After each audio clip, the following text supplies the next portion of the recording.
ఎంతమంది యవ్వన బిడ్డలు ఈ రోజుల్లో సాయంకాలం అయిపోయేసరికి, వీకెండ్స్ వచ్చేసరికి క్లబ్బుల్లో పబ్బుల్లోకి వెళ్ళి ఇష్టానుసారం ఎగురుతూ, ఏది పడితే అది త్రాగుతూ, ఎవరిని పడితే వాళ్ళని తాకుతూ ఆనందించాలనే ఆ పైశాచికమైన దుర్మార్గమైన ఆనందం వైపుగా అపవాది ఎంతమందిని తీసుకుపోవట్లేదు.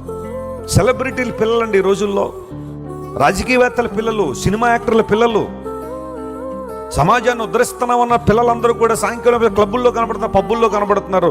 అలాంటి వారిని పోలీసు వారు పట్టుకుంటే మరుసటి రోజుకే కేసులన్నీ మాఫీ.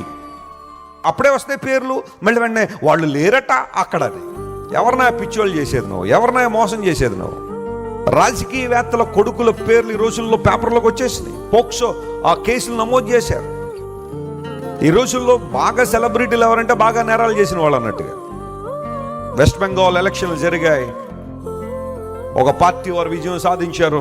ఆ పార్టీ వారు ఒక వ్యక్తిని ఎన్నుకుని నేను అడదనో ముఖ్యమంత్రిగా కూర్చోబెట్టారు. నేను ఎవరినో విమర్శించాలన్న ఉద్దేశం కాదు, కానీ అతని మీద 29 క్రిమినల్ కేసులు ఉన్నాయట, ఇంక్లూడింగ్ మర్డర్, రేప్ కేసులతో సహా.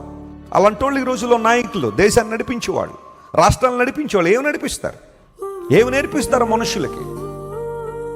ఇలాంటి సంఘటనలు జరుగుతున్నప్పుడు కొన్నిసార్లు దేశ భవిష్యత్తు ఎటుపోతుందని అనిపిస్తాం.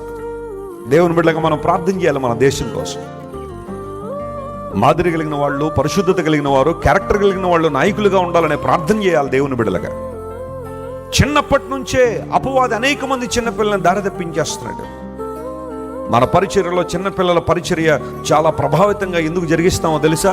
చిన్ననాటి నుండే బాల్యంలోనే దేవుని బీజాలు వారిలో నాటబడాలి, సత్యవాక్యులు వారికి అందించబడాలి. నిజదేవుడు ఒక్కడే, ఆయనే ప్రభువుని యేసుక్రీస్తు వారు అనే లోకానికి వచ్చి మనుషుల కోసం ప్రాణం పెట్టాడు, 3వ రోజున తిరిగి లేచాడనే ఆ సత్య సువార్త చిన్నపిల్లలకు అందజేయబడాలి.